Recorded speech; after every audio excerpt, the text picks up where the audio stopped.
I am delighted to welcome you to our inaugural lecture in our Exploring Social Justice lecture series. And we are very pleased and honored that Sister Helen is here to grace us today. I'm not going to be introducing her. My colleague Joe Eldridge will be doing that. But I first want to explain a little bit about the Social Justice lecture series, how we came to be here, and then give you some questions to think about as we have this conversation with Sister Helen. So American University has a very long track record of hosting public addresses on the topic of peacemaking and social justice. And political figures and cultural figures, including multiple U.S. presidents, are among those notable public figures who have advocated for human rights issues and social justice issues here at American University. This series, Exploring Social Justice, is a new program co-sponsored by the University Library and the Case Spiritual Life Center. And it builds on this rich tradition by bringing to campus exemplary leaders from diverse backgrounds who will share their stories of love and forgiveness in action around the world. The speakers have had personal and profound experiences with injustice and have demonstrated the capacity to forgive and to live the rest of their lives committed to witness and to advocate within their own spheres of influence. All of our events are free and open to the public, and this series is supported by the Fetzer Institute. Fetzer is an operating foundation out of Kalamazoo, Michigan, and it operates for two principal purposes: to ask people to adopt the awareness of and then the practice of love, forgiveness, and compassion in daily life. And they recognize that this discussion and exploration of social justice on a university campus with an open invitation to neighbors, to students, to clergy, to anybody who wants to come, creates a platform for us all to explore our own feelings, our prejudices, and our biases with each other and privately. So before I introduce Joe, I want to give you a couple of words of advice and then things to think about. The first piece of advice is, if you haven't noticed, there's filming going on here. And you are likely to be filmed, and we have been told that the press will be here, probably at least the student press, if not more. And we're required to invite you to know that, just in case you want to sit someplace far away from the cameras. The second piece is, when we drafted this grant proposal to send to the Fetzer Institute, while it was invited, we still had to propose to them and tell them what our deliverables would be and what good citizens we would be in doing this. And one of the things they questioned us on are, what are our learning outcomes? And what do we expect that an audience member will walk away from in this? So I'm going to pose to you the questions that we thought were particularly relevant to this particular talk. So we invite your feedback at the end of this to tell us about how you think Sister Helen's work on death row with the inmates demonstrates love and forgiveness in action. How do you think that concept of forgiveness plays into debate between justice and mercy with regard to the death penalty? And what kind of activism could prompt individuals to examine their own unconscious biases surrounding the criminal justice system? And while we may not ask you this one openly, it is, did you have a strong opinion about the death penalty before attending this lecture? And if so, how did this presentation impact your views? We're just setting you up. If you tweet, we have a hashtag set up, and we invite you to tweet during this lecture. And the hashtag is Explore Social Justice, all run together. And with that, let me introduce to you my colleague, Joe Eldridge. Joe is the university chaplain at American University, and he said that was really all I had to say to him about him. But he's also adjunct faculty in the School of International Service, and he's also spent 25 years working in the public policy arena as an advocate and as an analyst on human rights issues and humanitarian issues. In 1991, he established the Washington Office of Human Rights First. During the mid-'80s, he worked in Honduras, consulting on human rights and development issues, and he's worked in Chile as well, and he founded the Washington Office on Latin America. He has an MA in International Relations from American University, a master's in divinity from the Perkins School of Theology at Southern Methodist University, and a doctorate in ministry from Wesley Theological Seminary. He is deeply involved in the United States Institute for Peace, including being married to a member of its board of directors. But he too has served on the board of this organization. Thank you, Nancy. My colleague. Well, I think that gives me the bona fides to recognize and welcome Sister Helen Prejean to American University. Maybe. Thank you all very much for coming. We appreciate it. There are lots of dimensions to Sister Helen. I just began to scratch the surface since I met her about 2 hours ago. I can tell you what she's done, and she's done a whole lot, including being a member of the Congregation of St. Joseph and spent early years teaching in a junior high school. And then the language was, during frankly, the 70s was the church was called to make a preferential option for the poor. This came out of the Medellin conference in Colombia, in Bogota, Colombia. And she took that seriously. So she decided that she would go to work at the St. Thomas in New Orleans at a St. Thomas housing project at a place called Hope House, where she worked for several years. Now, while she was there, she was asked to correspond with a death row inmate. She agreed and became this person's spiritual advisor. She tells in a very compelling narrative in a book that is called Death Man Walking. You want to hold up that? Here, Tony, Sure, hold up that book. Hold up that book. Now, the book kind of shifted the debate in some ways on its axis when it came out a few years ago.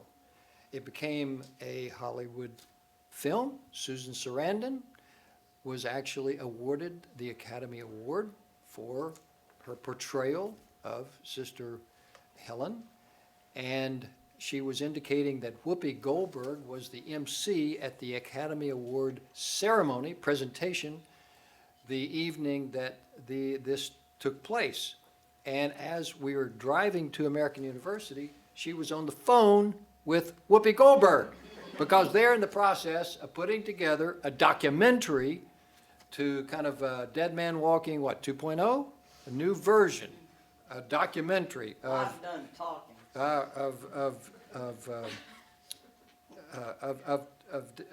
the film, which had a profound impact on this country, on the debate in this country. She travels the country, and she has continued to counsel death row inmates. And in doing so, she suspected that not all are guilty, and that inspired the second book, The Death of Innocence, an eyewitness account of wrongful executions, released in 2004 by Random House. She's working on another book, River of Fire, My Spiritual Journey, a memoir. Now, that's just part of the story. Sister Helen is obviously, you get Susan Sarandon, she's famous. She's well known. But she knows that it isn't fame that measures our stature. She knows that the more we love, the bigger we are. Of course, by that measure, she's a very big person. She also knows that compassion and justice are companions, not choices. Now, in the books, she writes that mercy is strength and more godlike than vengeance.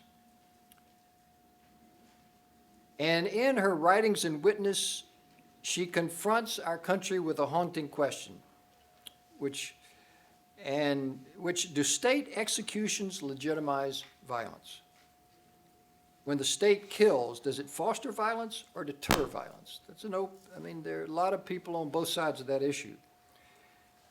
And when I think about it, I put it in kind of foreign policy terms, will the current violent military campaign to punish and destroy a very violent, radical Islamic group called ISIS achieve its goals or spawn more violence?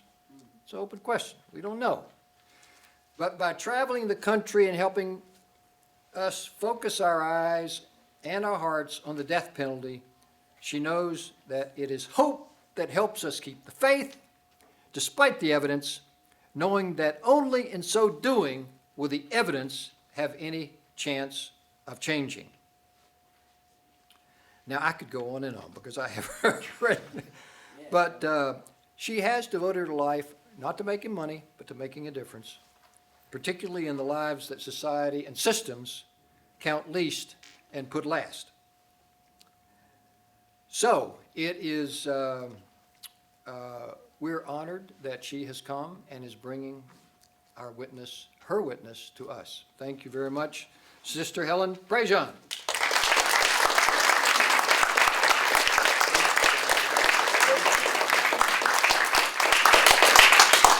I'm on the team with him. I'm on the team with you.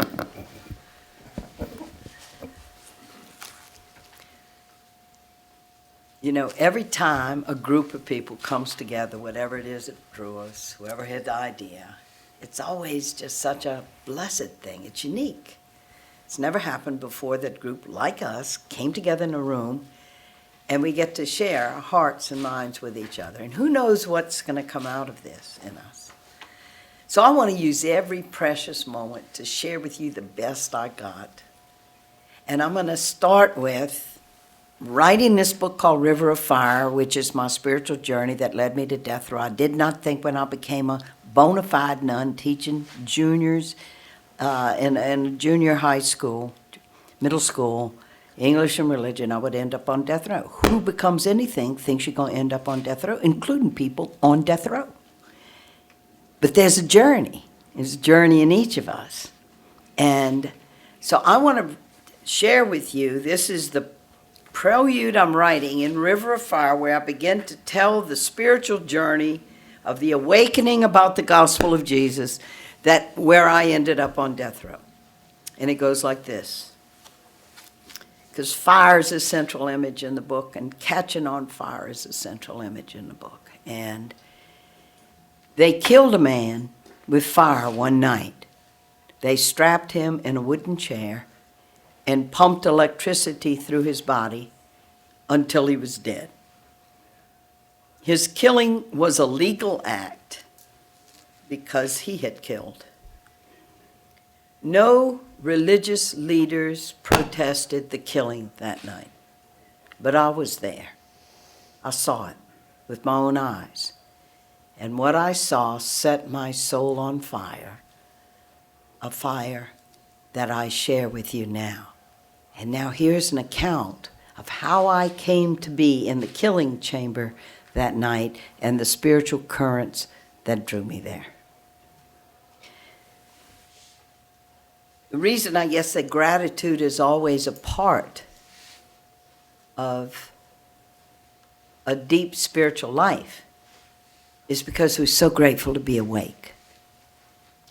And I didn't automatically get it when the Medellin conference happened in Colombia, Medellin, Colombia, and the first time we had Latin American bishops in the Catholic Church ever state that the role of the Catholic Church was to be on the side of the poor. We had never heard that language before. It had never been in any kind of document.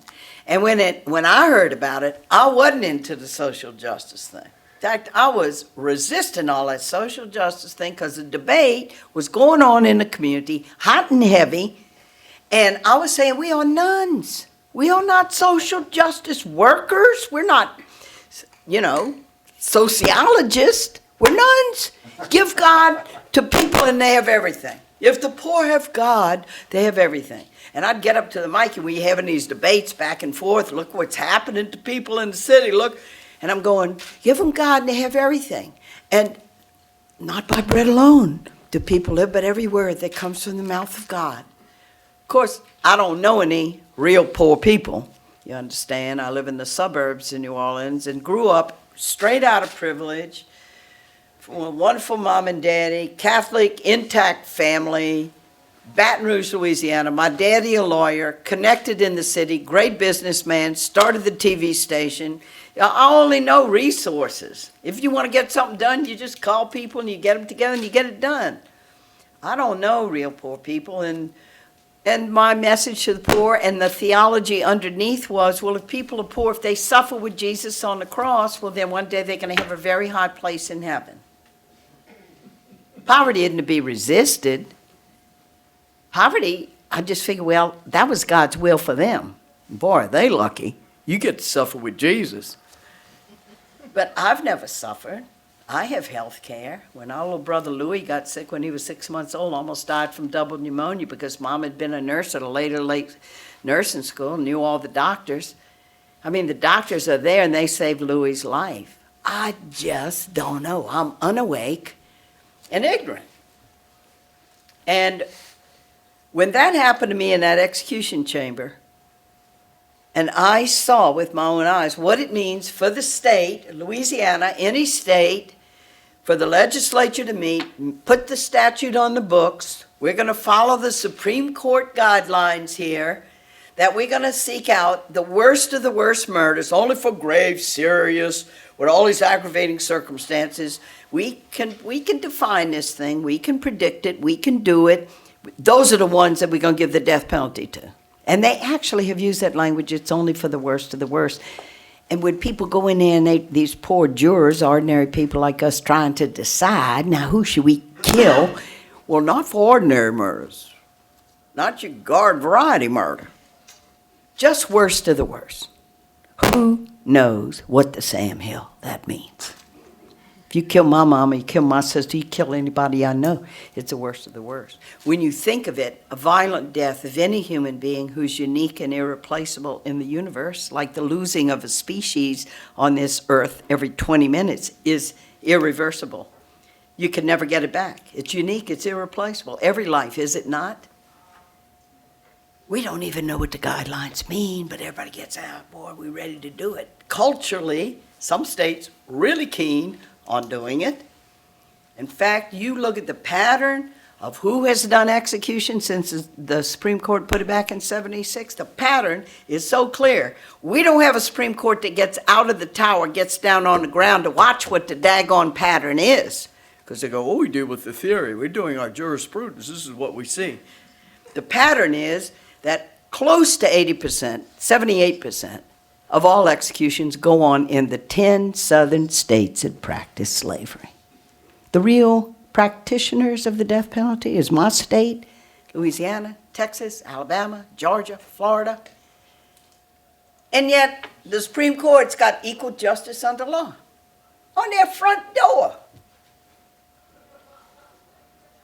We don't know what we're doing. Then the poor jury, I mean, my compassion goes out to jurors. And I get it, in the first part of the trial, you follow reasonable doubt. The prosecutor's going to prove beyond a reasonable doubt that what this person accused of, this person's really guilty of. And I got to persuade you, and I got to give you reasons. And you have to have reasonable doubt if you don't go along with it. But when it comes in, now for the second part, the sentencing part of the trial, now, ladies and gentlemen, you 12 people, now y'all go behind those closed doors. Here's the crime. We know he's guilty. Now, you decide if he should live or die. Decide if this, your fellow citizen, should be allowed to live for the rest of his life in prison, or he should die. That we need to kill him in order for us to have a society. And poor people, and your criteria, things that you follow when you try in sentencing, are very, very different from the first part of the trial. You have to use reasonable doubt. You got to give your reasons. I don't believe this or I don't believe that. But when it comes to sentencing, you could say, it's something my grandma taught me. It's something I read out of the Bible or out of the Quran. It's something I just feel in my heart. You don't have to even give a reason when you're in there sentencing. And you want to talk about human dramas that happen and people under an impossible burden to come out of there with a unanimous decision, yeah, we think he should die. I mean, there are stories all over the place of people getting behind those closed doors and what happens to them in there. I tell the story of one in my second book, The Death of Innocence. And he said, I thought it was like, a democratic process. We all going to get in there. We're all going to discuss it, and just like, what do you think? What do you think? Well, so the foreman told us, now look, we're going to have a little straw vote first. Let's just see what the leaning of everybody is so we know what we're working with here. Because we know we need to vote unanimously for the death penalty. That's the only way we can get a death sentence. So let's just go around. So they started going around in a circle.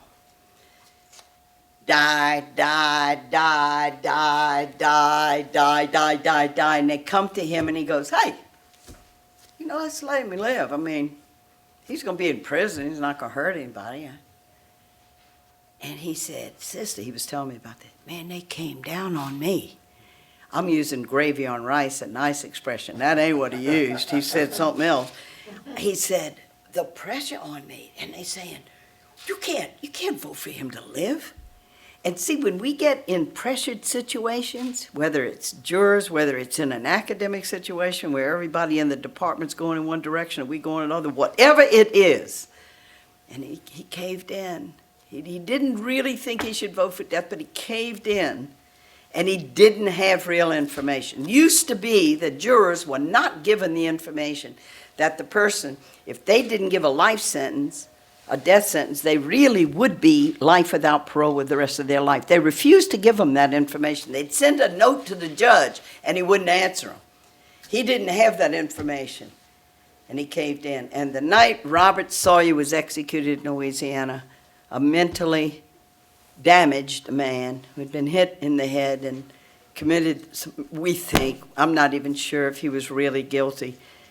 This guy calls the lawyer who tried to save Robert Sawyer's life, and he was drunk and he was weeping, and he said, I tell my son, never cave into pressure.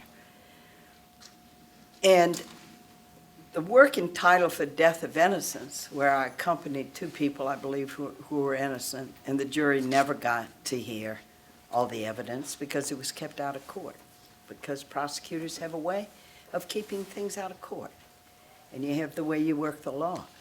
The working title all along for the book was Impossible Burden, because I think it's an impossible burden for everybody, really, to say that we are going to decide on this death for certain people, and we're going to carry it out.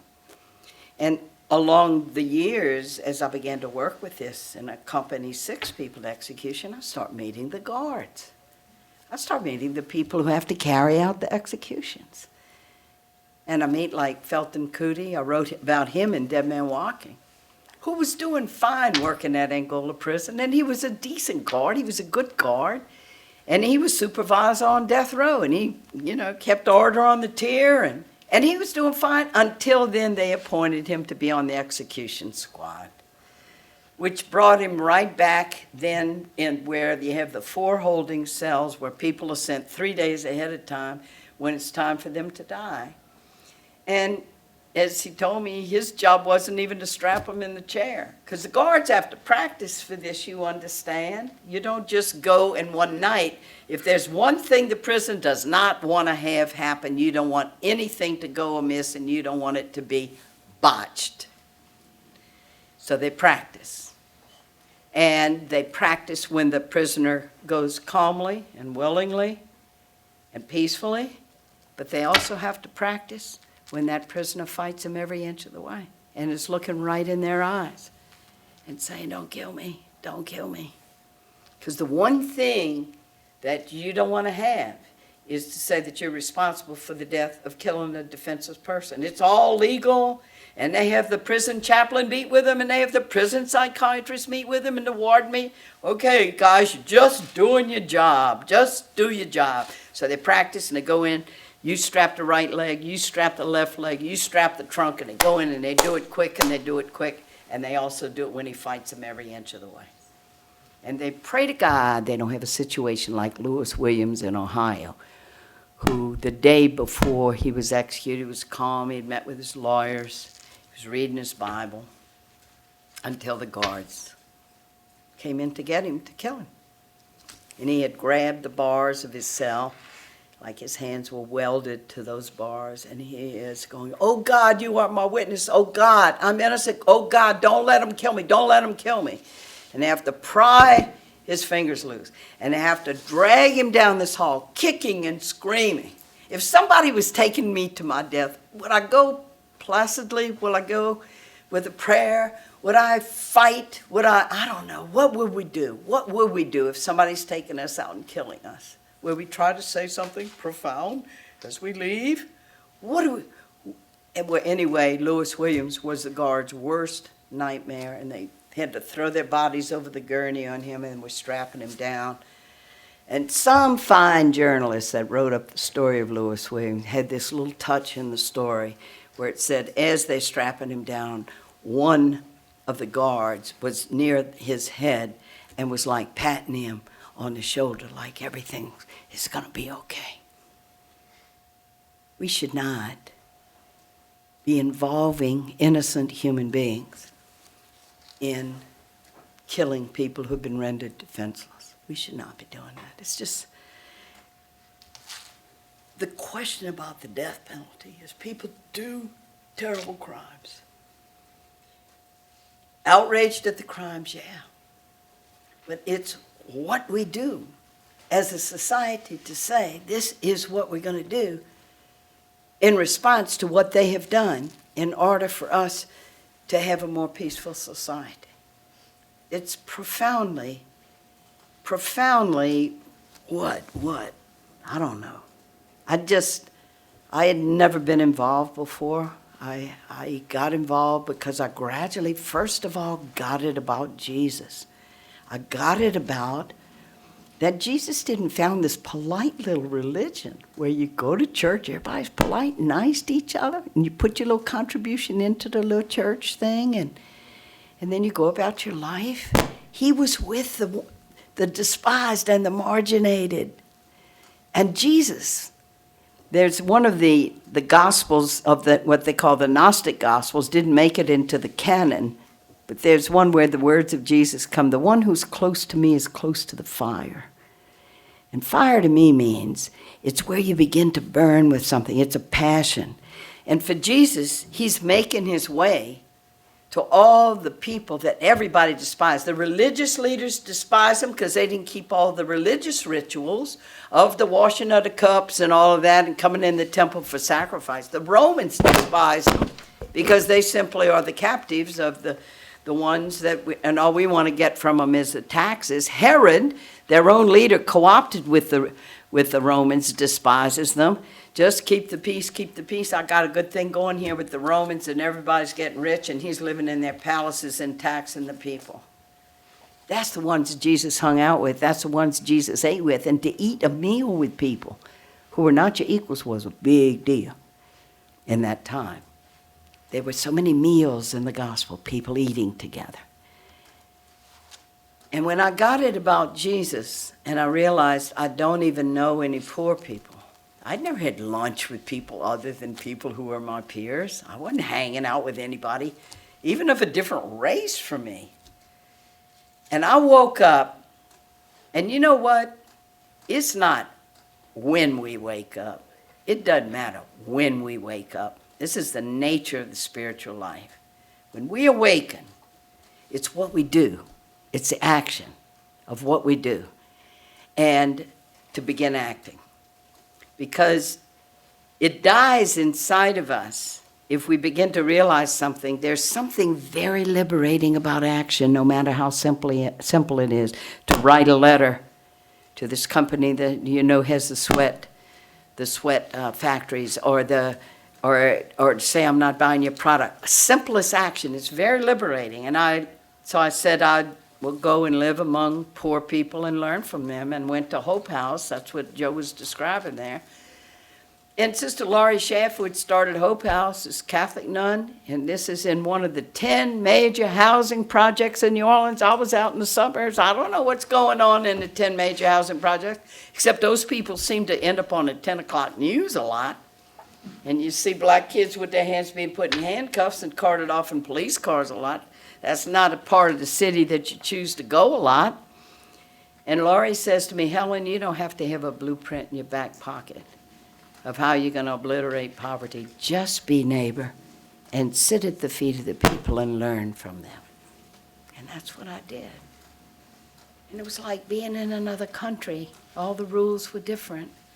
Sat with Geraldine Johnson because she didn't have health care, so the charity hospital went in at 10 o'clock at night, sat with her and her little shivering child with fever till an intern from Tulane Medical School and LSU Medical School was going to learn from her child, and they called her name at 3 in the morning, sitting in a plastic chair on the terrazzo floor, waiting with her sick child because she doesn't have health care. I didn't know people who didn't have health care. I didn't know what it meant not to have health care. Or kids coming into the adult learning center. I was in a Catholic school system. I was never in a public school system. I heard they were pretty bad, that teachers bringing toilet paper to school and stuff, and they had to paint their own rooms. But it was when the kids are coming into our adult learning center to get their high school diploma. Well, how far did you get in school? Well, I was a junior. Oh, okay, look, you only had one more year to go. So let's see where your reading level is, see where your English, where your math, we're gonna work with you. And a kid couldn't read a third grade reader. A young African-American boy can't read, and he's gonna be out in New Orleans looking for a job, and he can't read. Even if he had finished the public school, even if he had gotten his high school diploma, he couldn't read. And you know what happened to me then? When I met this, it threw me back. Why was I given such a good education? Why did I have such a good mom and daddy? Why do I have health care? Why have I been educated? Because see, what I've learned about education is that what real education is, it's educare. It draws out our gifts. We don't even know what we can do or what we can be. We don't know if we have a good mind or not. Most people think they're stupid, or they're dumb, or they don't, I can't do this, or I don't know that. Big thing in the Adult Learning Center is just to get people not to mumble. What's your name? No, what's your name? What's your name? And mumbling. Because I've got nothing to say. Who am I? I'm a nobody. I don't know nothing. And that people are smart, and we have to know how we're smart. Even have books now on the different kinds of intelligence. It's not just IQ tests. There's mechanical intelligence, there's emotional intelligence, there's people intelligence, there's logical intelligence, there's all kinds of intelligence. And I realized it's not that I was virtuous. It's just that I was so blooming privileged and cushioned and protected. I bet it turned out halfway right.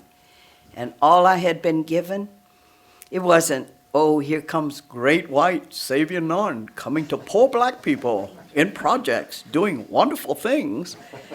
It was, I better give back. I'd grown up with African American people being our servants. With the Jim Crow laws, never questioned it.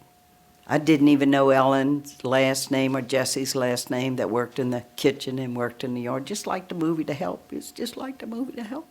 And I'm the young white girl. Yeah, Miss Helen. And now I'm learning. And for the first time in my life, I experienced African American people as my peers and as my teachers. And they gave me soul. And my soul caught on fire because I saw not only injustice, but I saw the suffering. I saw what happened to the young men in the projects and the police. I was never scared of the police. If my car broke it down on a highway and a Louisiana state trooper pulled up behind me at 2 in the morning, I'd say, thank God help's here. Every kid in the project had a story about the police. Every kid. Geraldine's son had the police grab him one time. He's jogging to his little job after school, bring him under the Mississippi River Bridge, put a gun to the kid's head and said, kid, tell us we know you stole the stuff out of the warehouse, and tell us we're going to dump your body in the river and your mama's never going to see you again. The kid is sputtering. The kid is going, I didn't steal anything. And here's my mama's address. If y'all do this, here's my mama's address. And then they dump him out of the car, and he shows up at the door, and Geraldine said his shirt was all torn, and he couldn't speak. And every time he saw a policeman, what do you think's in that kid's mind? I didn't know that happened. When I did research for Dead Man Walking, I found there were more complaints to the Justice Department of the United States about police brutality in New Orleans than any other city. When you live in the suburbs, it could be Calcutta. Because we never meet it, never connect with it.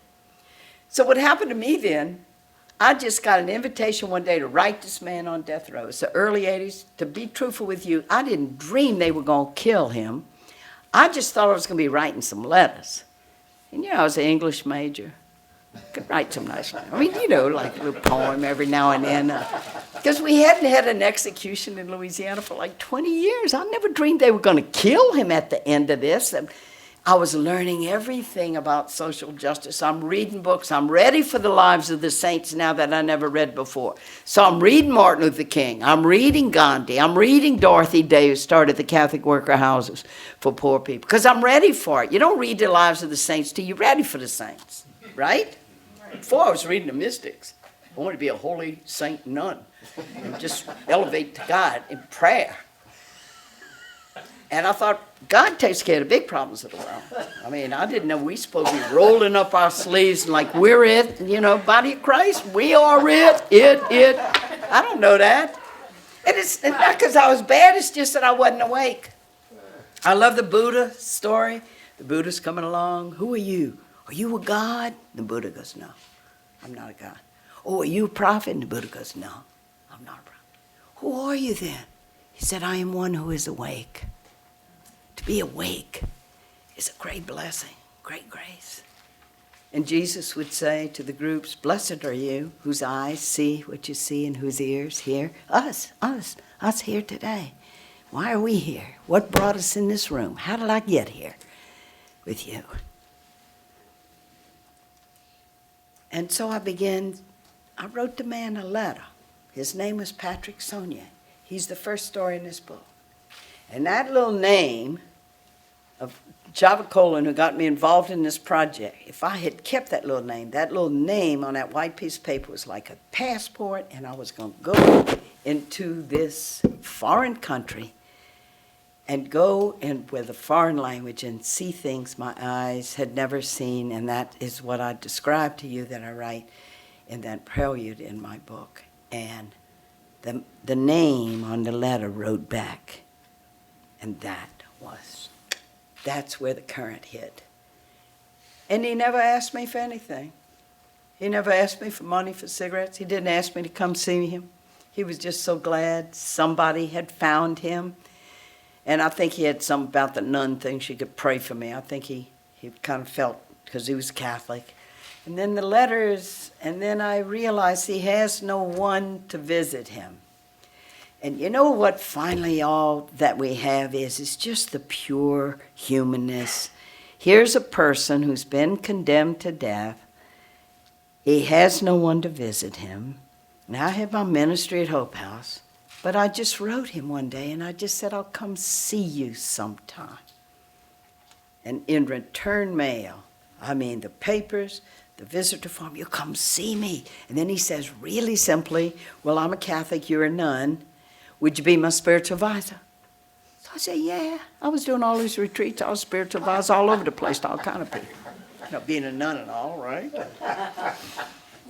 And I do not know that 2 years later, that spiritual advisor, when he's going to be executed in that scene I told you about, it's going to happen at midnight and at 5:45 in the afternoon. Everybody's got to leave that death house, the lawyer, anybody who was visiting him, except the spiritual advisor who's going to be able to be with him, walk with him, and he's going to look at my face when they kill him. I don't know how to talk about this completely, but in the whole world of God's grace in us, or the spiritual strength that comes to us, probably the question I'm asked the most, there are two questions, probably. One is, how did you do that?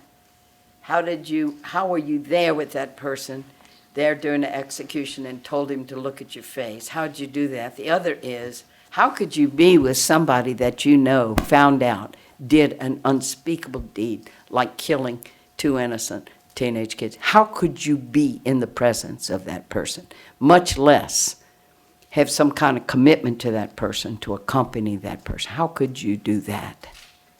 Those two questions. The third one follows, what's it like to have Susan Sarandon portray you in a movie? But that's back there. The two big ones, those are the two big ones, okay? And so the way I wrote Dead Man Walking, I'd never written a book before. I just instinctively knew I'll write it in first person, because that's the only way I know how to write, and in present tense. So as it happens to me in the book, it happens to you. You come with me as it unfurls. And it is unfurling. All my pictures on the wall are waves. Riding a wave, things unfurl, life unfurls. It's the way the universe works. This unfurling of our lives. And you follow the current. You have your little boat in the current. And when you catch a current that's going to change the rest of your life, I mean, the wind is whistling through your hair. You riding on that current. And that current had different names. It was called social justice. It's called human rights. It's called just being a human being and accompanying another human being. And then plunging into this world of tremendous evil and hurt and loss and grief and rage of the killing of 2 innocent teenage kids. And at first doing it all wrong with the victim's family, because I didn't have a clue about what to do with them. I'm just meeting this man. I find out he and his brother have killed 2 innocent teenage kids. They are found in a sugarcane field. And they'd been shot in the back of the head, and the girl had been raped. And I found out, after I got to know Pat, Sonia, and his brother, Eddie, that's what they did. And when I remember, when I got the information, I had this ripple of guilt through me. I'm with them. I'm spiritual advisor to them. I'm accompanying them. And they killed these 2 innocent kids. In cold blood, they killed them. What am I doing? It was very confusing on one level. It was just like, what am I doing? What am I doing? How did I get mixed up in this? It's one of the reasons why Susan Sarandon wanted to be me in a film. She never takes the role of women in film that end up a victim. She does take the role of women that get in over their heads, make mistakes, and make their way through. And that's me. And I had a great editor at Random House when I'm shaping this book. The first thing he told me is that I waited far too long when he looked at the first draft. You wait far too long before you tell the readers about the crime. You know, the readers aren't going to be too keen to read a book by a Catholic nun who's a spiritual advisor to a murderer on death row. And as Julia Reed, who wrote the article for Vogue magazine, went, yuck, a nun. She can be giving us all this pious platitudes, Christian stuff. He's a son of God. We should forgive everybody.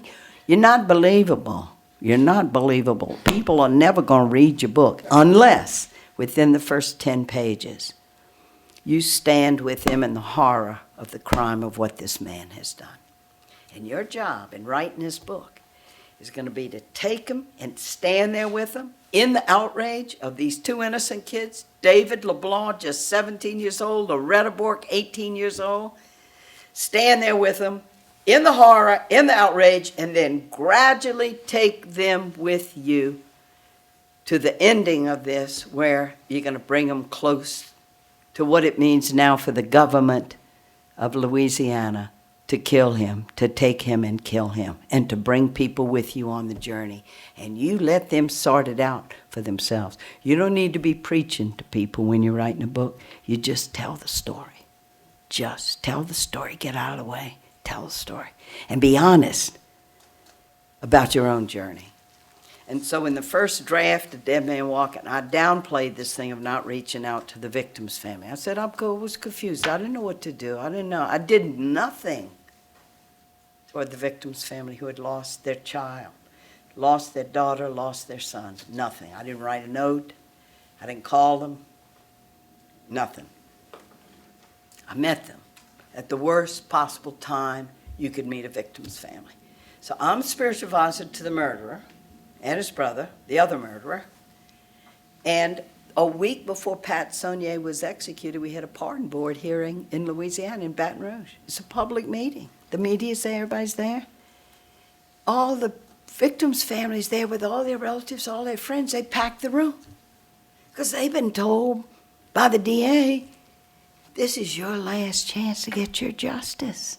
You have all your people there to face those 5 appointees of the governor. Don't you let those bleeding heart liberal people come in there and try to deprive you of your justice, which means one thing, He and his brother killed your child, and you want his death. And anything less than his death is going to be to dishonor your child and be an injustice. And what we're promising you, what we're giving you is, hopefully it won't take too long, but we're going to bring him to justice. We're going to sit him in that wooden chair, and you are going to get to send a representative, and you're going to get to watch. And you get to watch as we do justice to him, and that is what's going to give you peace. That is what's going to honor your dead loved one, gives you closure, all the language around this, give you justice. So they have packed in the room with a pardon board hearing. And I'm there with one lawyer and one psychiatrist to ask the Pardon Board of Louisiana not to kill Patrick Sonnier, and that's when I met the victim's family. It had to be, couldn't be anything other than that they saw me as the enemy. When do they see me? When does the nun appear? Well, the nun appears because she's going to ask the Pardon Board not to kill this murderer. And everybody around them, all the currents roiling in the waters, it was all around, we're going to get you justice for your dead child. This is culture. This is society. This is the way it works.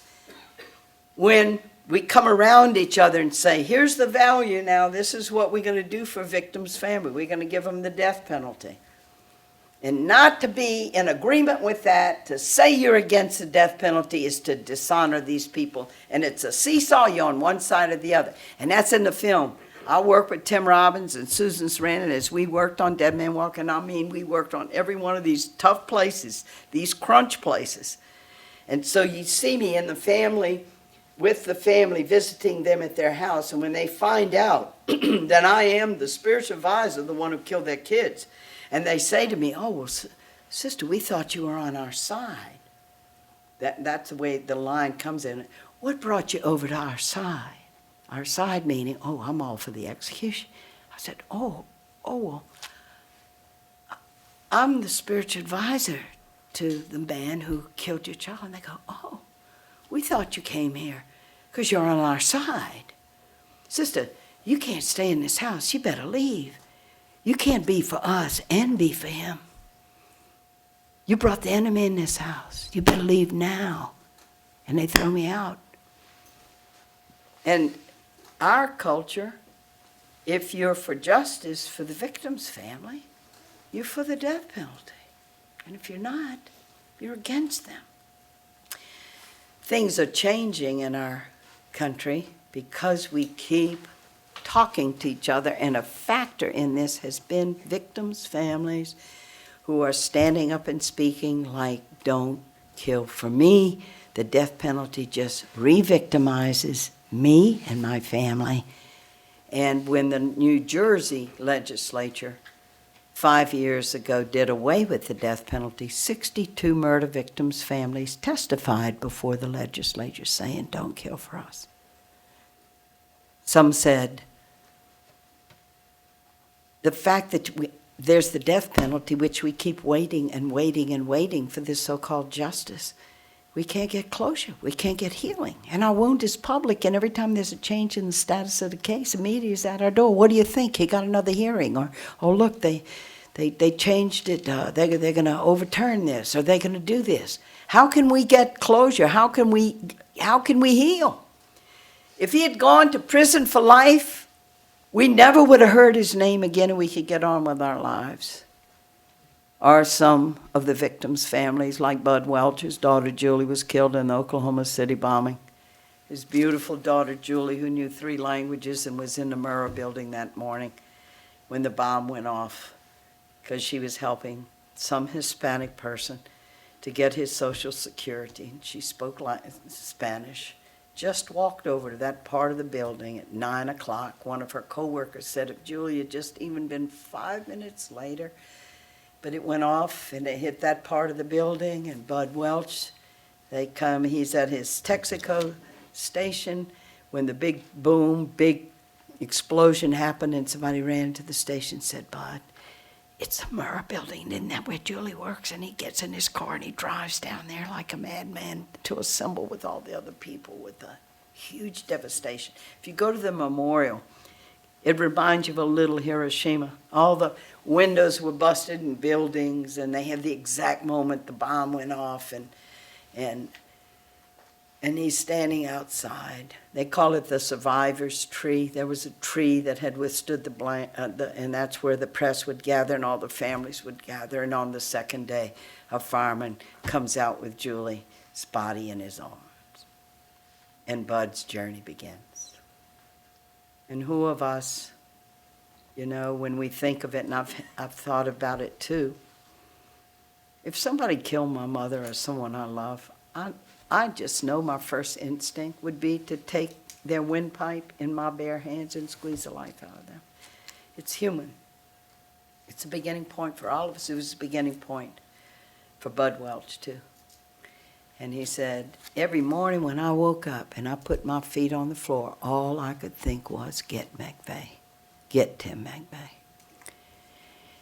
And then whenever they would arraign Tim McVeigh and they get him out of a police car, Bud would be there. And he said, thank God they put a lead vest on him and protected him, because I'd have been waiting for him.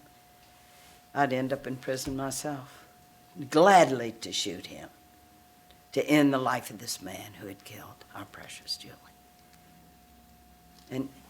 But he said, I'm drinking too much. I'm smoking 5.5 packs of cigarettes a day. And his moment comes 2 months, about 2 months, he said. He's in the car. And he goes to turn on, he touches the knob on the car radio. And he wakes up. Because he remembers being in the car with Julie. He remembers how the radio was on. He remembers how they were talking and giving the news, and how there had been another execution in Texas, and she had turned to him and said, Dad, that's about nothing but vengeance. It's legalized, but it's vengeance. You kill, we kill you. And he realizes then he can't honor who Julie was, what she stood for, what he had taught her, and asked for the death penalty. He was the first victim's families, 168 families affected in this, to stand before the press and say, I'm not for the execution of Timothy McVeigh. And he said everybody thought I'd gone off my noodle, that I was crazy, that it was too much. But boy, the journey of Bud Welch. And in Dead Man Walking, the hero of my book is the father of David LeBlanc. The girl's family, and who can, I mean, a lot of times I'm asked, well, what do you say to the victims' families who want the death penalty? I say nothing to them, except I haven't had the pain you've had. If I had the pain you had, I could very well be saying the same thing, and they say, I want him dead. And I've heard one mother who had lost her daughter saying, even if he gets life without parole, he can still have birthdays. He can still call his mother, and he is alive, and she is dead and buried forever, and that's not fair. I want him dead. Only with him dead can there be justice in this. Can I say to them, oh, no, what you need to do, honey, is what you need to do is, you need to go toward forgiveness. I don't give advice. I can't give advice. I haven't been in that fire with them. But I've noticed which people heal and what happens in the road to forgiveness. Lloyd LeBlanc, who lost David LeBlanc, his son, when we meet at that pardon board meeting, I was round in the corner while they were in behind closed doors voting, and I ran right into the victim's family, first time I ever met them personally. The Bourques, who had lost their daughter, furious at me. And I deserved every bit of their anger. I'd done it all wrong. They just averted their glance, walked past me quickly. Right behind them was the boy's parents, Lloyd and Eula LeBlanc. And surprised by grace, they walked right up to me. And Lloyd LeBlanc says to me, Sister Helen, all this time, you've been visiting the two brothers and you didn't once come to see us? Sister, you can't believe the pressure we're under with the death penalty. I didn't know victims' families wanted any kind of pressure. He said, Sister, I pray in this little chapel. Come pray with me. Sister, you need to come and you need to walk in our shoes. You need to know what we're going through. I'm sure those brothers present a real good side of themselves to you. They're always polite and stuff. They killed our son. He's our only son. Our family name died with David. I almost lost Eula, my wife. And he was the gracious one who invited me because I'd done it all wrong. He was the gracious one. So I go. And I go and pray with him in this little chapel. And I go. At first, when I'd come into the house to have breakfast, after we did our prayer in the little chapel, Eula would have to leave the house. She couldn't be in the house with me, not with the one who's showing mercy and love to the man, one of the men who killed our boy. She couldn't be there. Only gradually. God, it was I had never experienced a tension inside myself because people are already in such pain. And who am I to have messed it up and caused them more pain? How can you have more pain when your child's been killed? And here I am now adding to it. But it was his graciousness.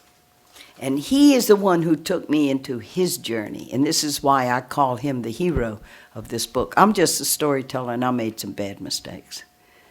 And Jason Epstein, my editor, when I was working on this, I downplayed that mistake with the victim's family. He goes, Helen, when you write a book, you can't just take people with you on the peaks of the waves when you do it all right.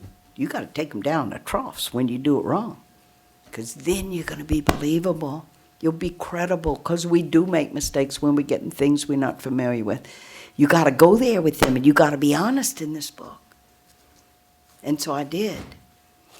And when Lloyd LeBlanc, he shared with me, he said, you know, sister, what I meant by pressure, everybody was saying to me, all our neighbors, all our friends. In fact, Eula and I would even go to different masses in different churches, hoping to have a priest talk about the gospel of Jesus and that we are called not to vengeance, but to forgiveness. We couldn't hear it anywhere. And he said, sister, you weren't there for us either. Because everybody was saying, Lloyd, you got to be for the death penalty or it'll look like you didn't love David. How can you lose your son and not ask for the ultimate punishment? That everybody in society is saying this is what justice means, and you're not there. You don't want the ultimate punishment. Did you do something wrong with your boy? How could you not ask for the death penalty? And he said, that's what I meant by pressure. And he said, so I went there. I said, yeah, all those people telling me that. I see the suffering of Eula, our daughter, Vicky. He said, I went there, all right. I pictured myself pulling the switch on them. I'd give them a little bit of juice, let them really suffer before I really gave it to them full. I wanted them to experience pain. I want them to know a little bit of the pain that we've known. He said, believe me, I went there. And then he said, I began to notice about myself. I was angry all the time. I'm snapping at Eula. And he said, you know, from the time I've been a little kid, I love to be kind to people. It's just who I am. I'm good at fixing things. When you come to my house, you're going to see lawnmowers. Hey, Lloyd, will you fix this? Hey, Lloyd, will you fix this? He said, that's who I am. It's my identity. It's like if I'm 2 o'clock in the morning and see somebody broke down, I'm going to stop and help them because that's who I am. And I was losing it. I was gone. All I could think was, get them. And I don't care about the mama, how much she should have raised them better. The whole bit he went there. And then he said, oh, Jesus, you got to help me. I mean, we're talking about a man on his knees like he knows there's another part, you know, that where his peace is going to lie, and he's not there, and he's not there. And then he said, I got it. And when he told me about this, he did this with his hand. He said, and he put his hand like this. They killed my son, but I'm not going to let them kill me. I'm going to be dead if I stay here in all this anger and wanting to see all this pain. They're not going to kill me. I'm going to follow the road that Jesus said. And he set his face to go down the road, and it was a road of forgiveness. And it's not given once, and it's over. The last line of Dead Man Walking, and it's about Lloyd LeBlanc, is forgiveness was never going to be easy. Each day it must be prayed for and struggled for and won. He's the first victim's family I ever met who taught me that what forgiveness is first and foremost is not relieving the burden of the one who did you wrong, primarily, although it does have that effect, perhaps, it's to save your own life. Because his life was being eaten away in the anger and the rage of it. And he prayed to save his own life. They killed our boy, but I'm not going to let them kill me. I have been privileged to meet these human beings along this road. I've been graced in my life. And by those on death row too, those who have done unspeakable acts, the learning that we are all worth more than the worst thing we ever do. There is a transcendence in us as human beings that is part of our dignity. In the Universal Declaration of Human Rights, it's called human rights, not to be tortured, not for ever to be killed. And what is government? Who is government to think that we're going to have the wisdom and we're going to be able to set up the process to design who should be killed among us and who should be allowed to live?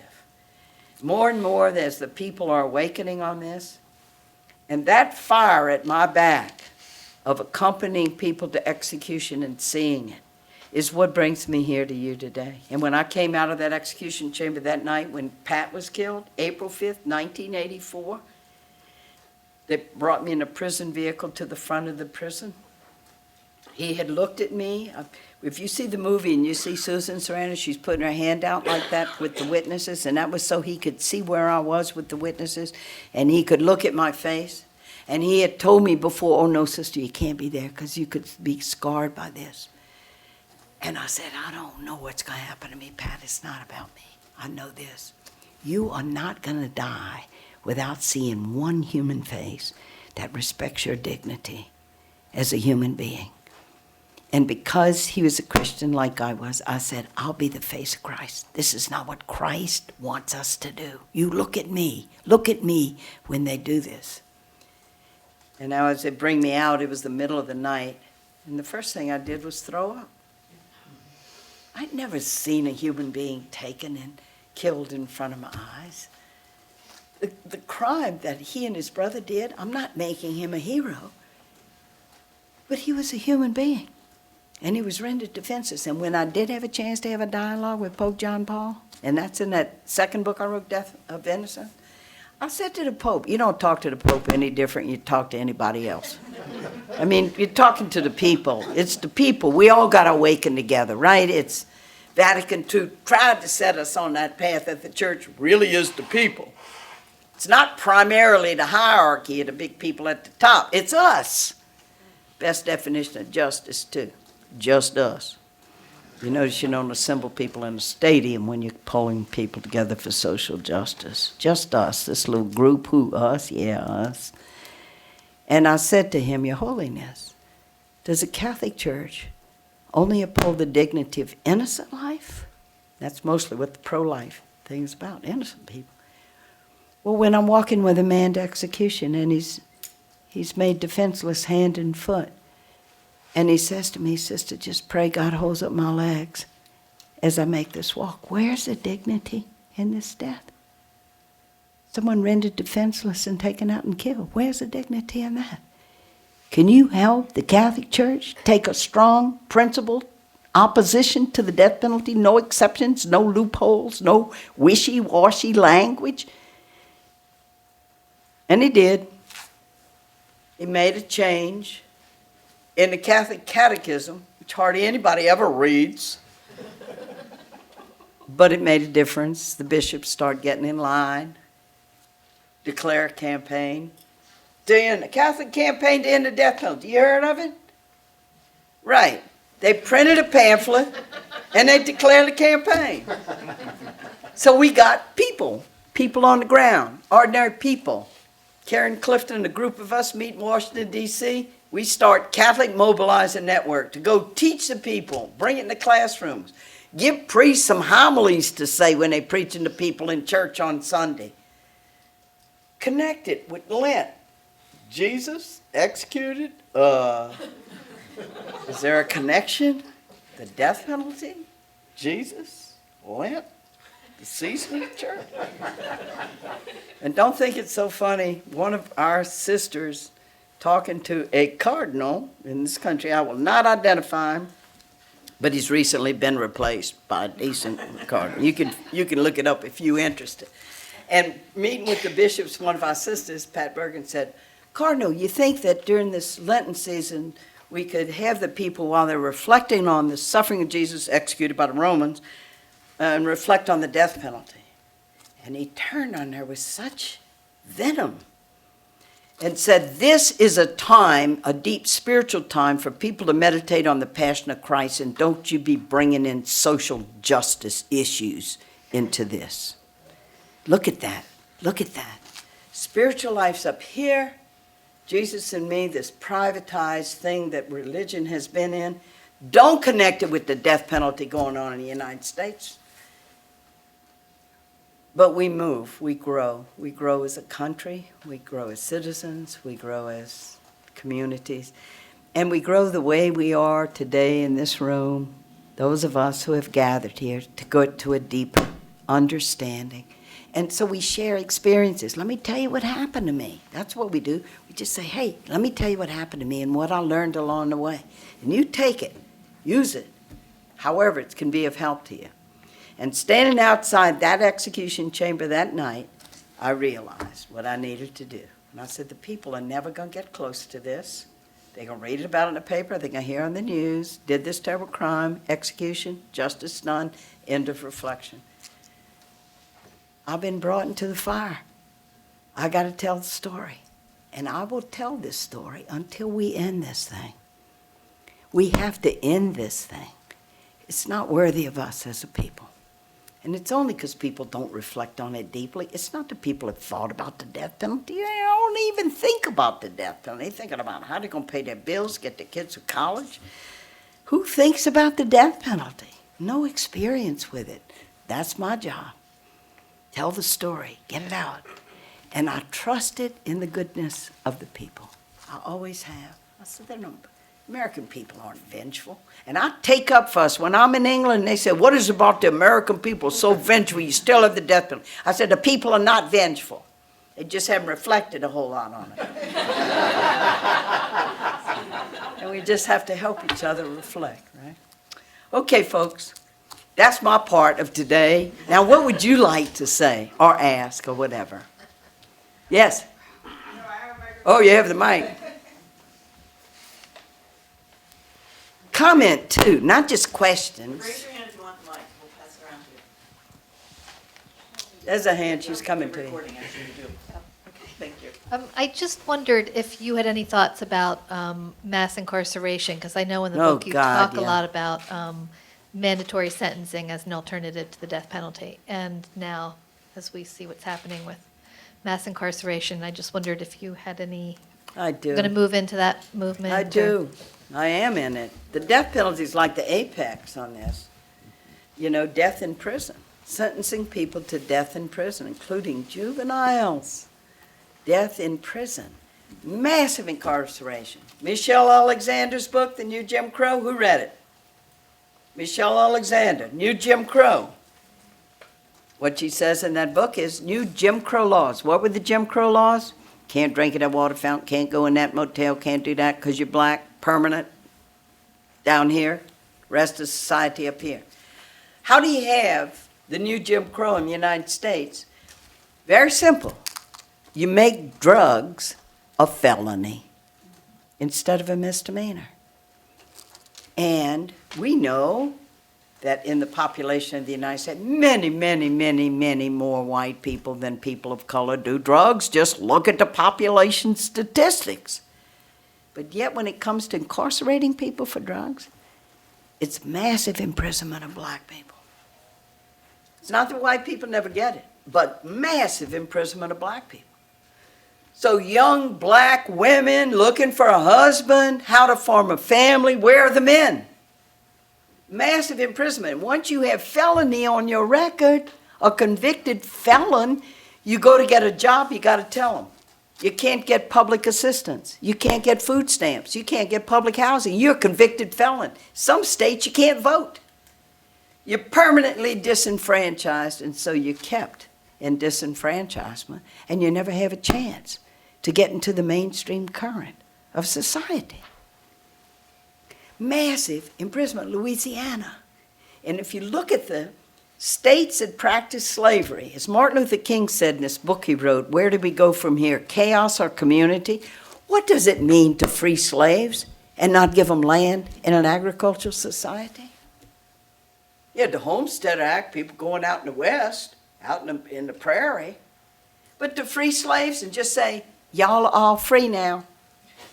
And you come out of prison. You come out of enslavement. Where do you get a job? How do you get money? How do you raise your family? And then the more and more books are being written on, so then the plantation owners say, how can we keep these people back on the farm? We need our workers. Then what you do is, and you can find these black code books in the Southern legislatures. You had a list of crimes and punishment if you were a person of color or if you were white.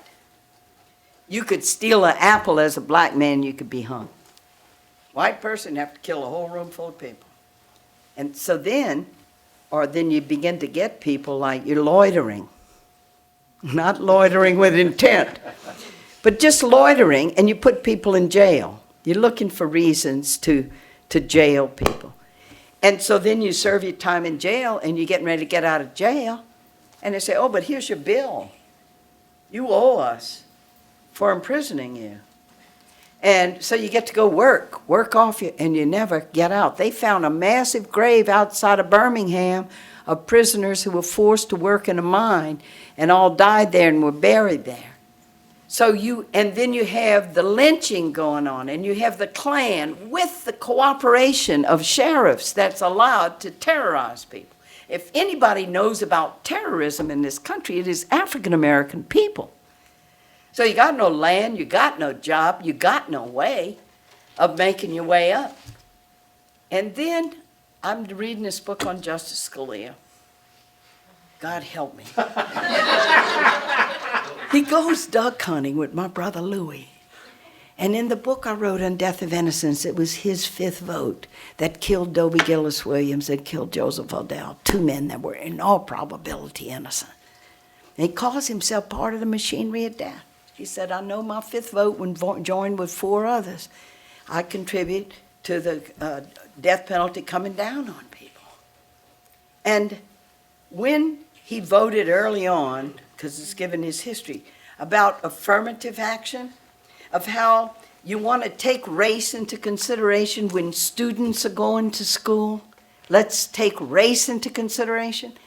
And the argument he gave blew me away. He said, my grandfather was an Italian immigrant, and we had to work really hard in our family to get where we are today. Don't tell me my grandfather or my father, we're not responsible for people being slaves in this country. We had nothing to do with that. And why should we give a leg up to somebody simply because of their race?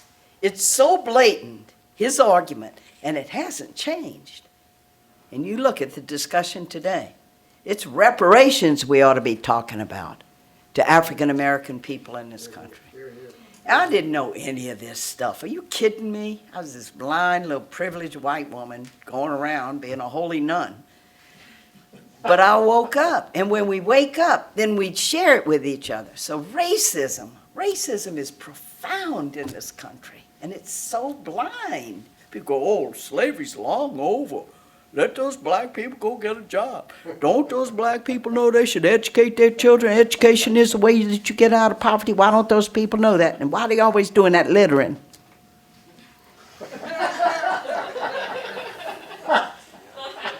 We need to have a massive personalizing so that we cross over from our places of privilege over to sit at the feet of people and meet people. Maybe if we had breakfast all around this country, just start bringing people together for breakfast, whoever does it.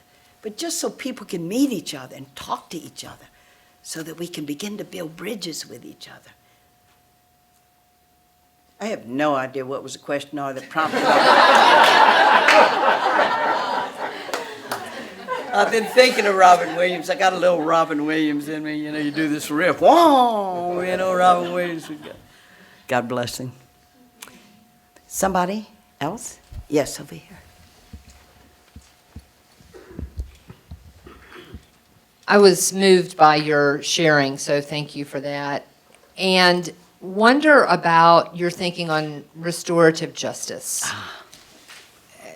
You got some Because- thoughts? Yeah, well, I do have Give some me thoughts. one or two. Give us one or two. What do you know? Well, it seems to me that the lack of connection among human beings seems to be a huge part of disconnect in this country. And so I wonder about work done with people who are victims of crimes and with people, and it may be with the criminals themselves and with people who are walking with them. It just seems to me that somehow addressing those issues of justice are important. And the question is, how do we go about that? So is it to restore society or is it to punish? Boy.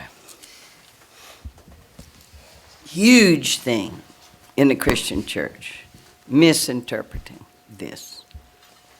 Why Jesus died on the cross for our sins? Jesus died on the cross for our sins, huh? Pain, punishment. You have Justice Scalia saying Christians understand about the death penalty. The more Christian a country is, the stronger we are on the death penalty. Christians understand that we should be punished for our sins. Pain is supposed to be part of death. I think death by lethal injection seems an enviable death next to what they did to their victims. And it's because this is not understood. The cross, the crucifixion, execution by the Romans, it was for people who were subversives or guilty of treason or troublemakers. Romans were beheaded as a dignified death. To agonize hanging on a piece of wood for 3 days and nights where you gradually just suffocate because you can't pull yourself up to breathe was for the worst of the worst, literally, in Roman eyes. And that became the symbol of our salvation. Jesus died on the cross for our sins. Everybody can tell you this, right? Well, how does Jesus dying on the cross and being executed by the Romans save us from our sins exactly? Always in the early believers, the followers of Jesus, it was that he loved us unto death.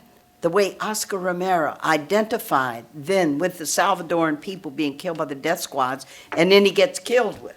The solidarity of being with you even unto death. That love even unto death. And the real message in the gospel is God so loved the world that God sent God's Son to us, not to condemn us, but to love us. Well, the love went out of it. And by the time you got to the 10th century, you had St. Anselm, who was this Archbishop of Canterbury, who was a lawyer. Now, I love lawyers. Lawyers are my heroes. Lawyers help people. But he's the first one that put the crucifixion of Jesus and salvation that came from the cross in a juridical model. And it was this: God's divine goodness has been offended by an infinite offense, and only the death of his Son being sacrificed could appease the anger of God. It's pain and punishment that appeases an angry God. Now, what kind of God is that? When you break this apart, what does it mean to say we demand sacrifice? And I had Larry Hand, a Catholic member of the Pardon Board of Louisiana, say to me, God's for executions. I said, just give me a little bit of the theology behind that.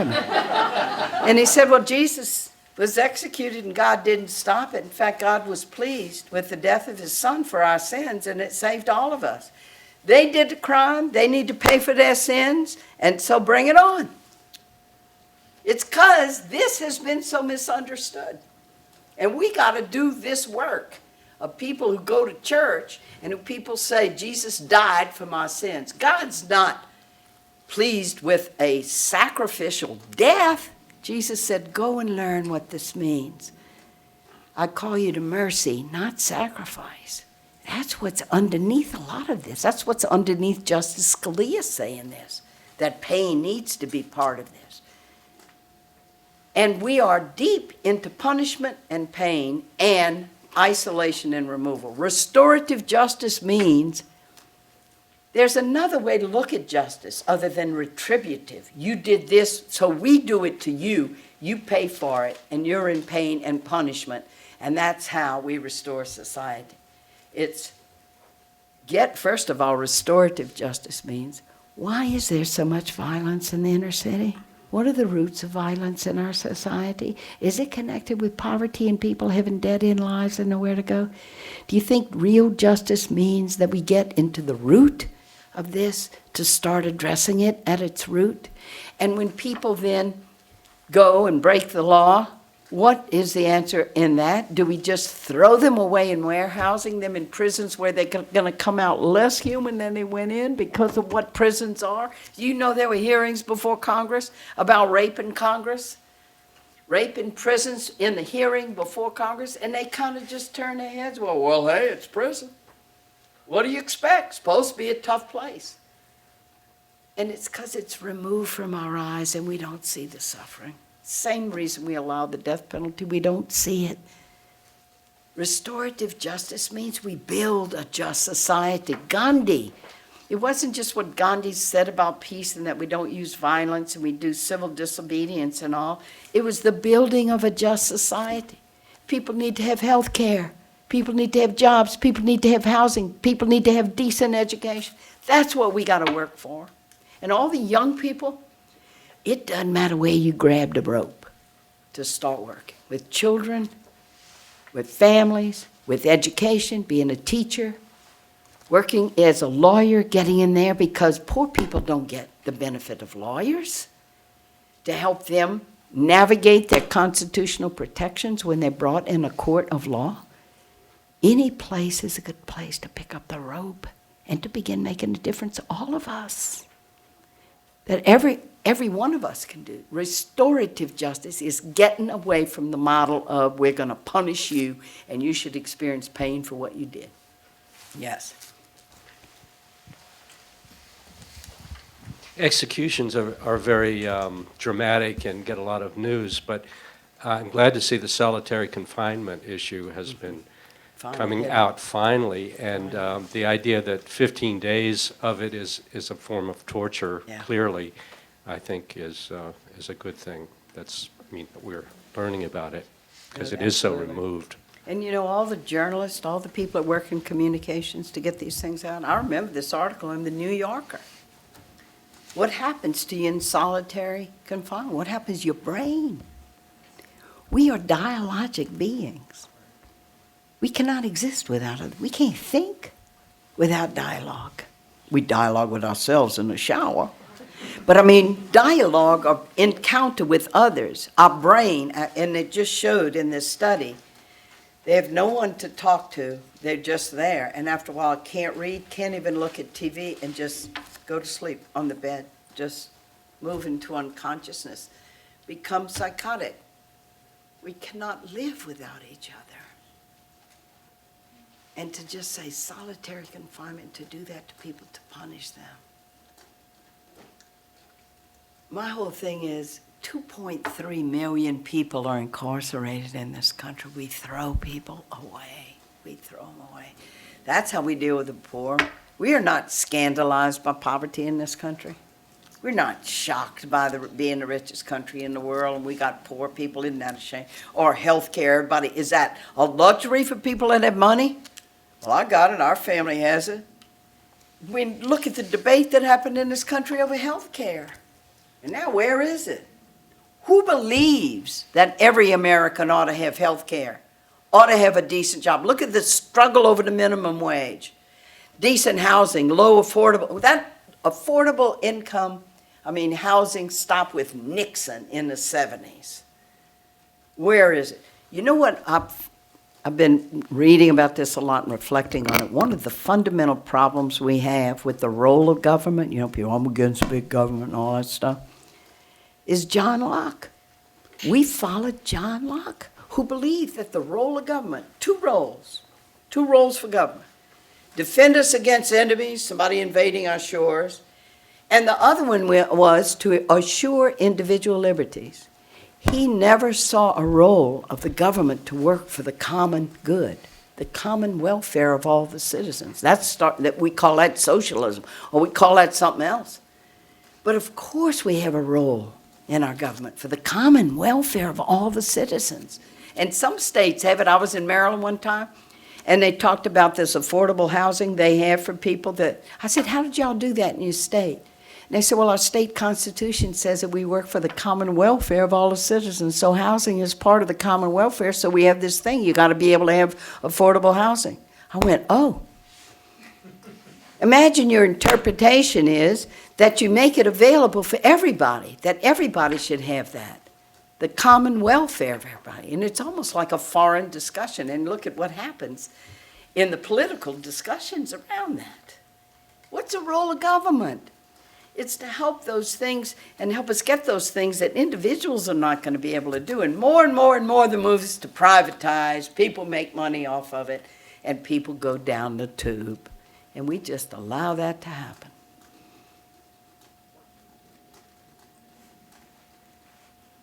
Good things to be thinking about. Yes, I know you can hear me, but I don't know if everyone else can. she's coming, Oh, okay. because they want to get you. Thank you. You're going to be filmed forever. Oh, boy. And your profound question. I hope so. You are amazing, first of all. I really admire you. I was just wondering what your thoughts were on the drug manufacturers that manufactured lethal injection drugs that have took a stand against the death penalty and stopped providing those drugs. And now we're kind of in a quandary where they're using, just experimental cocktails to try to Kill people. kill people, exactly. And there was just a case recently where someone took hours and hours of agonizing. 3 cases. Right. Yeah, that have I'm sure happened. You know more. What are your thoughts on that? Oh, Like, man. it's so complicated to me, because they're trying to do a good thing, but it's ending up to be a bad thing. What's the good thing they're trying to do? Oh, kill people, Withholding the drugs, like saying Oh, yeah, they're no. against the. that's It's the way. quite a story, actually. I mean, this little country, this little pharmaceutical country in Belgium, I think it was, found out that this drug they were manufacturing uses anesthetics, so people didn't feel pain during surgery, and they found out it was being used to kill people. So they go, we're not letting our drug, and so they took it away. Now, here is the really bad thing in this issue, and I'll bring you right again to the steps of the Supreme Court of the United States. They are not demanding transparency of the states that kill people. So Texas says, we're not telling you what drugs we're using. Now, we have to experiment a little bit here. We got to go to the compounding pharmaceuticals. We can't exactly do a dry run with a control group, see which one works, which one doesn't. And we're not telling you what drugs we use, and we're not telling you where we get them, and we're not telling you who are the technicians administering them and what their skill is. And the Supreme Court has said that is fine. We are not asking for transparency because they are so, in their jurisprudence, upholding the death penalty, and they've turned it over to the states to do. It's horrible. Lethal injection was a ruse from the beginning. We're trying to say we're going to kill people humanely. What is a humane way to kill a conscious, imaginative human being who sits on death row for 20 years, waiting to be killed, hoping against hope they're not going to be killed, and in their imagination dying 1,000 times before they die? Torture is defined as an extreme mental or physical assault on someone rendered defenseless. So we're going to do it by lethal injection. We're just going to put you to sleep. Ronald Reagan came up with the idea. He said, look, veterinarians use it to put down horses. Why don't we do it with the criminals? And so we began. Then we found people in Europe, far more advanced than us, I think. They've experienced war on their own shores. They've been through the suffering. They know the limits that you have to put on government more readily than we do, because until 9/11, we have never experienced an assault on our own shores. We never have, and it shocked us, and it's been an operative factor. Got to go get the terrorists, got to go get the terrorists. And it's why we're bombing Syria, it's why we're still using military means. And the death penalty has upheld that. When you need to do something strong in society for it to be a redemptive measure to hold society together, you use violence. Violence is redemptive for society. So, and when Tim Robbins, when we're doing the film, he said, Helen, I know the people you were with were electrocuted to death, but we're going to change. In this movie, we're going to have the person guilty, and we're going to do lethal injection because more and more states are turning to lethal injection because they're saying we're going to do something more humane. And we're going to bring them there. We're not going to give them any moral out in this movie. We're going to bring them there. Let's just see now. You're waiting for the chemicals that are going to come and kill you. And this is the last day of your life, and you told your family goodbye. How is that more humane than a rope or electricity or firing squad or the guillotine? The guillotine, as you know, was designed because it was quick. And boom, you're dead. Robespierre is the only one I know of in the French Revolution who has to be faced upward so he could see the blade coming down. Yeah. It's lack of transparency that kills us in this. Sister Prejean, I have two questions. First is, you're arguing for unconditional forgiveness, correct? I mean, even if killers are unrepentant, you still believe that their lives should be spared regardless of how they feel about their crime. One way is to call it conditional forgiveness. The other is, what right does a government have to set itself up, to set up a criteria and to decide which other people should die, is the other side of that question. So I'm not sure if it's forgiveness per se. I don't know that forgiveness is our thing to give to people or not. I think that's between people and their victims and between them and their God. But that because the death penalty, this is the moral question. It's about us. Who are we to decide that some people should die? Okay. The second question is, what do you think about Democrats at the national level who are fully supportive, more or less, as Republican politicians? I mean, Governor Bill Clinton was fairly Ricky Ray Rector. fairly well known, but Ricky Ray Rector. So is there anything? I don't know what to say about our political parties. I think we only have one political party, truly. It's a business party in the United States. I don't even know how to distinguish them anymore. So I'm looking to individuals. I'm not sure how helpful our labels are with each other anymore. I don't know what liberal means. I don't know what conservative means. I got conservative parts of me, things I always want to conserve, from the Constitution and the Bill of Rights, things I want to conserve about my faith, about the real Jesus, the radical Jesus, the being on the side of the poor, the real conserving of what it is, the values that we want to keep. And liberality, which means freedom, which means largeness of spirit, which means being generous. I don't want to lose that. Am I liberal? The labels that we put on these things, I think, are false. And Democrat or Republican now, I mean, I've dealt with both of them, governors of both persuasions about the death penalty.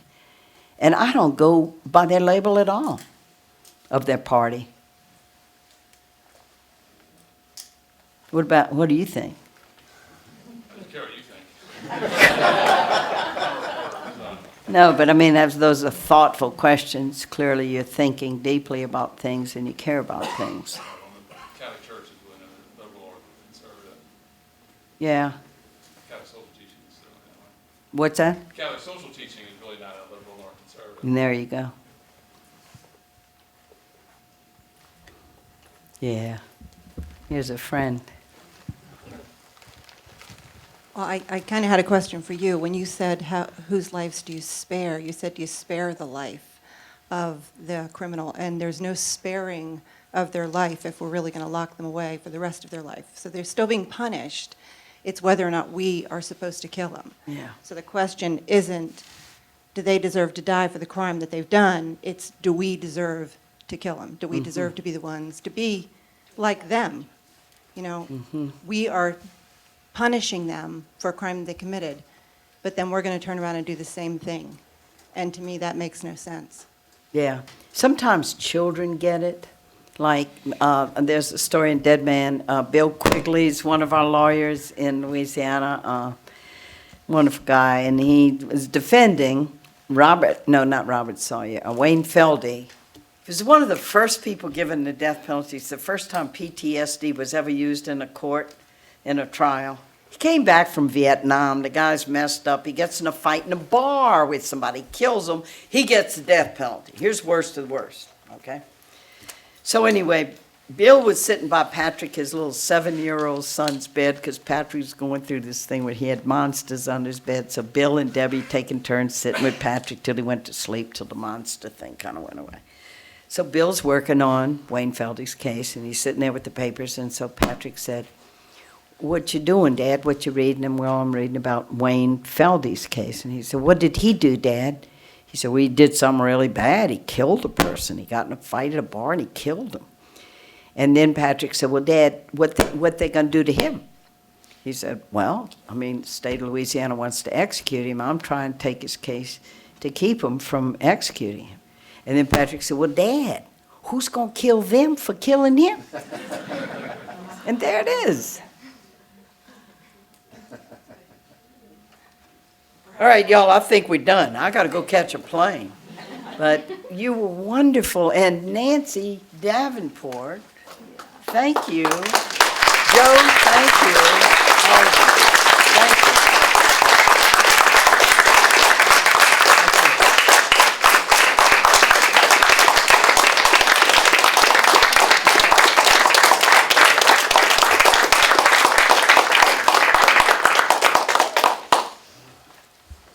I'm supposed to hold it together here and not cry. There have been times today that I think many of us have been moved to tears, as well as challenged, as well as moved to action.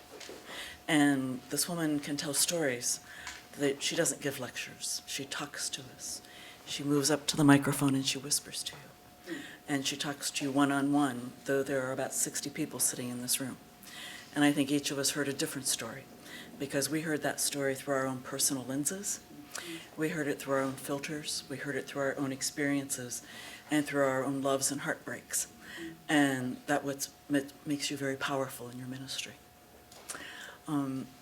We invite you to break bread with us if you've got a moment before you have to run to this plane. And there are perhaps some people who would like to have a photograph with you. Thank you all for coming. We have more in this lecture series coming. Our next one is going to be October 29th, when we have Reed Brody, who in the summertime teaches at the law school, the Washington College of Law, and he's also the director and general counsel of the Human Rights Watch. So he will be coming to campus to have this same kind of community conversation. So it's faculty, it's students, it's all of the library's personnel, all the university's personnel, and all of our neighbors and friends are invited to come again to have a conversation on issues of social justice.